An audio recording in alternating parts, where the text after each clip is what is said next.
You're going to have sometimes low moments when you won't want to get out of bed.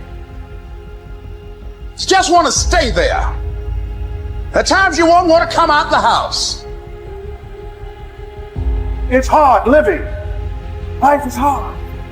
It's hard handling just the tragedies of life. It's hard. When you're working on something and you put everything you have in it, and it doesn't work out, you lose your money and other people's money. It's hard. You will go through things, and while you're going through them, you can't understand why it's happening to you. See, the point is, you don't know how much future you've got. What's gone is gone. There's absolutely nothing you can do about it. Some of you have had divorces. Some of you have probably had bankruptcies. Some of you have had terrible things happen in the past. But what's gone is gone. It's in the past. And to spend your time focusing on the past is to spend the only thing that you've got, and that's what's right here, right now, because the sand never stops running. This is all we've got. And to spend your time now thinking of what happened there is making absolute certain that the future is going to be the same as the past. Now, I don't suppose many of us spend a lot of time thinking about that. But a lot of us spend a lot of time making that error. Now you can either accept that or you can get to work. That's all it is. You just begin. You do the math. You solve one problem. And you solve the next one. Whatever drama you may be dealing with, this is not the end of you. No matter what it is not the end. You can't quit now. And the only way out is through. All you do is you fall down, get back up again, fall down, get back up again, fall down, get back up again. That's how you win. You got to be bold in life, ladies and gentlemen. If you're not bold, if you're not standing up inside yourself, if you're not willing to call into being the highest and the strongest that's within you when you're facing life's challenges, life will trample you. But see, when you discover the truth of this goodness, this power that you have within you, that truth will set you free from ever being a victim in life. That truth will enable you to handle things with a level of equanimity that will surprise you. Getting unstuck means that you are going to start living life on your terms, rather than just gliding through every day on automatic. That you have a special power within. That you know that things are going to get better for you. You know that you can handle this. And because you want some different kind of results in your life, you've got to decide that I'm going to go all out. Now listen to me. I don't care what you're going through. If you're not dead, he ain't through with you yet. As long as you waking up, you still in the game. As long as you alive, you can still make it happen. As long as that breath in your nostril boot, you still in the game. You still can win. Now get your butt up. Why do you keep crying? Why me, God? Why did I get MS? Why did I get cancer? Why did my mama die? Why did I get fired? Listen, you got put through that because what that does, that tension produces greatness. Stop running from it and run to it. Lions don't cry. Lions don't give up. Lions don't quit. Lions hunt. That's what we do for a living. We turn tragedy into triumph. You'll never obtain any substantial measure of material wealth if you insist upon living your life as if you are looking back through your rearview mirror on your automobile. Nevertheless, it seems to be a very common error which many people have turned into a habit. Let the dead bury the dead. Let it go. I don't care how bad it was, let it go. 5 years from now, 10 years from now, when you look back in retrospect at that terrible thing that's happened, you're going to find it was probably one of the best things that ever happened to you. Advancement of all kinds is preceded by a crisis. The greater the crisis, the greater the opportunity for advancement. Or you could put it another way. You could say, out of all confusion comes order. A higher degree of order than that which existed prior to the confusion. Because you see, the confusion was a learning state. Remember, I was pointing out that business is fun. It really is. I see business as a game. It's a game we're playing, and we play to win.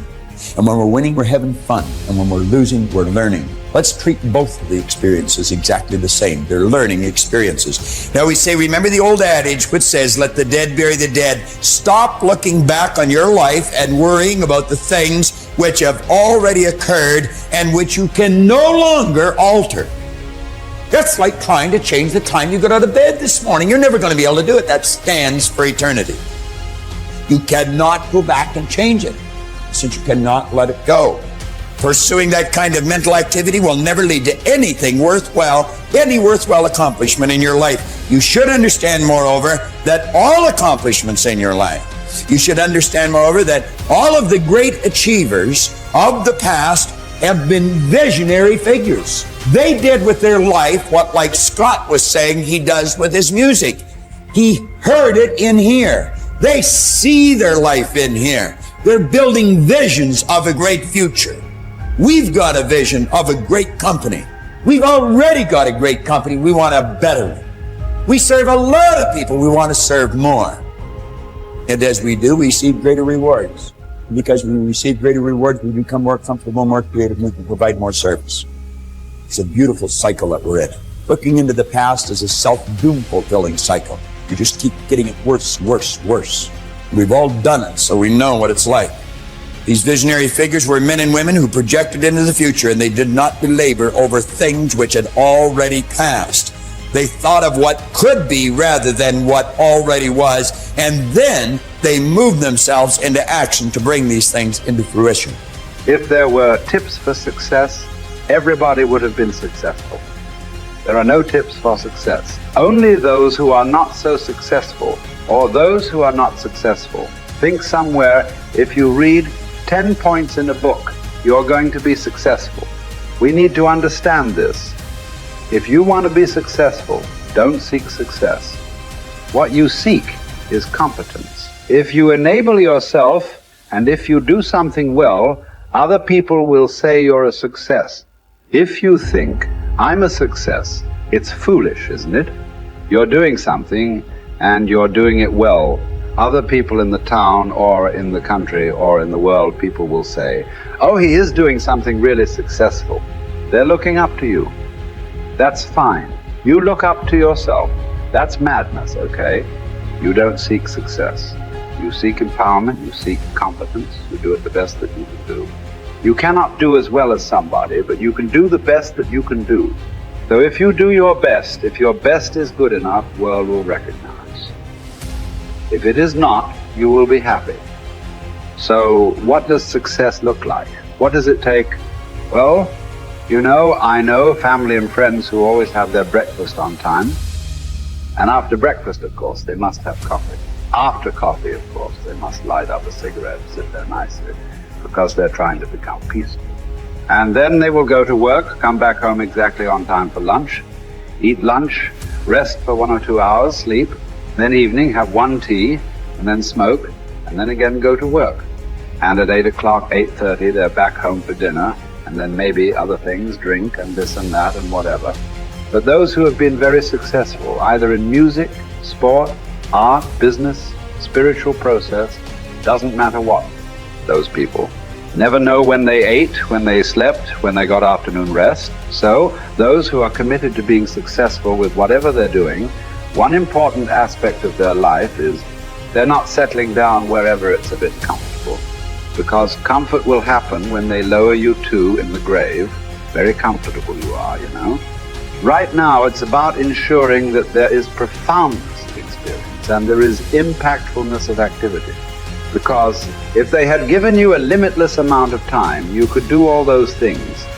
Nothing wrong, I'm not against them. But they gave you such little time with such tremendous potential of being human. That's the problem. For every one of you, your life is precious, isn't it? It's a precious life.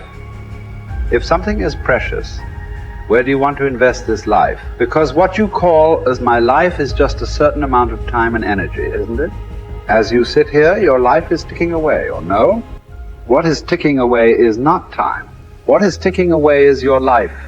So this energy that you call as my life, how are you going to invest it? Because if you're doing something truly worthwhile, it gets over before you know what happened. Only if you're doing something worthless, it feels like a long life. Have you noticed this? On a particular day when you're very happy, 24 hours, poof. It went off like that, like a moment.